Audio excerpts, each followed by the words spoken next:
தேவனுக்கே மகிமை உண்டாவதாக. இந்த புதிய நாளிலும் கர்த்தர் உங்களுக்கு அருளும் ஆறுதலின் மன்னா.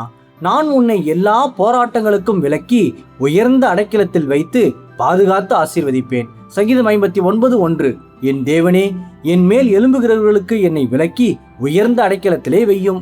கிறிஸ்துவுக்கு பிரியமானவர்களே, இன்று உங்களை வீழ்த்த நினைக்கும் மனிதர்களும் தீர்க்க முடியாத போராட்டங்களும் உங்களை சூழ்ந்து தொடர்ந்து அச்சுறுத்துகிறதா?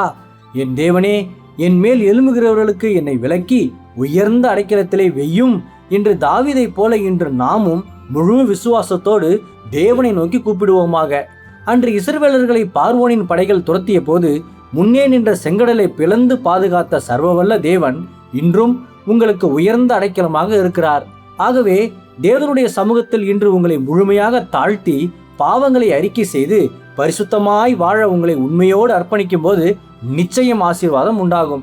மேலும் அவருடைய வார்த்தைக்கு கீழ்ப்படிந்து நடங்கள். அப்போது உங்களை சூழ்ந்து அச்சுறுத்தும் அனைத்து போராட்டங்களிலிருந்தும் தேவன் உங்களை விலக்கி தமது உயர்ந்த அடைக்கலத்தில் வைத்து நிச்சயமாக பாதுகாப்பார் என்பது உறுதி.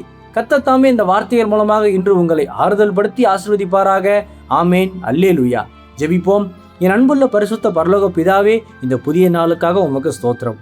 உயர்ந்த அடைக்கலமே, இன்று என்னை எல்லா போராட்டங்களுக்கும் விலக்கி உயர்ந்த அடைக்கலத்தில் வைத்து பாதுகாத்து ஆசீர்வதியும்.